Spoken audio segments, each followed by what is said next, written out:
I just thought there was an interesting angle of this guy who's like taken a sabbatical from any and all violence, like will not touch a gun, will only carry pepper spray.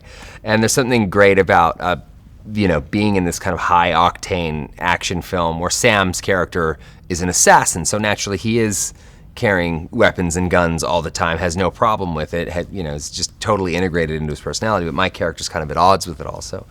So I really enjoyed that aspect or that element of the movie, and it's something I've been able to do in a few sort of larger scale action films lately, is that necessity is the mother of invention. So if you take away this idea that we step up to the plate in all sort of action sequences using guns as tools of violence, and instead we have to think outside the box and say, okay, like if you're going to do a big fight sequence and you're not going to use guns, what do you do?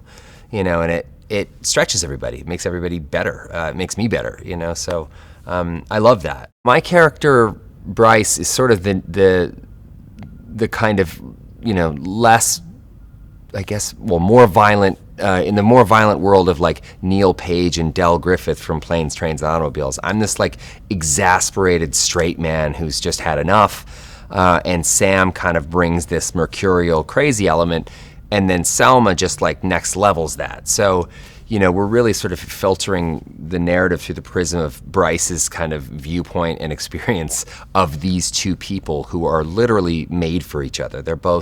They're crazy, his crazy matches her crazy and vice versa. So it really does bring it to a new level.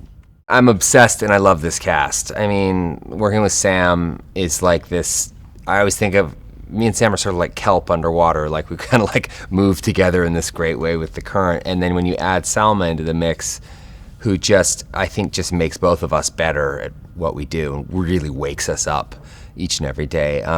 It was such a ball. It was just such a ball, every second of it. I know a lot of actors say that they miss their cast or miss their crew when they're leaving a set. I don't know if it's always genuine, but with this film, it really was. Like leaving that set and leaving those guys and us all, head back to our normal lives. It took some adjustment because it was just such a beautiful experience to shoot with them. Salma, had just one of those kind of classic, came in, pilfered all the scenes in the first movie. She's the limited screen time she had, she just was such a fan favorite. So it was a no-brainer. I think it was one of those things where it's always important to listen to your movie when you're shooting it. So Salma really brought something to the table in the first movie that needed to be explored and exploited further. And I don't even think anyone really talked about it. It was just a given that she was going to be the headliner of the second film. Sam Jackson, he's not only a legend, but he's just an incredibly generous actor, and I have a really unique chemistry with him. And chemistry is something that I don't think that you can manufacture. It's either there or it's not. It's a weird thing, and when you have it with someone and you find it with someone, it's special because you're working with two people that know when to hit the brakes and know when to hit the gas, and it's this unspoken kind of code. And Sam is he's an incredibly adept improvisational actor as well, which is, for me, is always a bonus because that's where I come from. So working with him in that context is pretty awesome.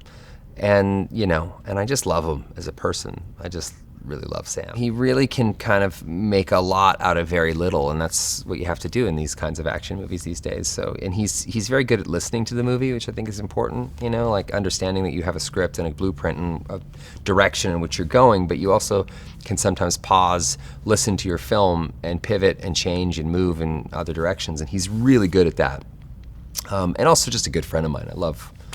I still text with him this morning. He's just he's a good soul. The sequel builds on the first movie in a delightful way. Sometimes it can be terrible because a sequel will just sort of exploit all the great things about the first movie and then reiterate them again. This movie doesn't do that. It sort of hijacks the tone and the sentiment in a great way, but gives life to so many more new and wild elements. So it really does improve upon that. Also, it was conceived from the get-go as an action comedy, unlike the first movie, which was sort of pivoted and recalibrated into something shortly before shooting. I just remember that it was mostly Salma and I that were soaking wet for half the movie. We were jumping in, oceans and rivers and streams and all kinds of stuff. I mean, the movie really covers a cross European kind of adventure. So lots of stunts, lots of bumps, lots of bruises, but they're all spoils of war. It's all part of the job. It's fun.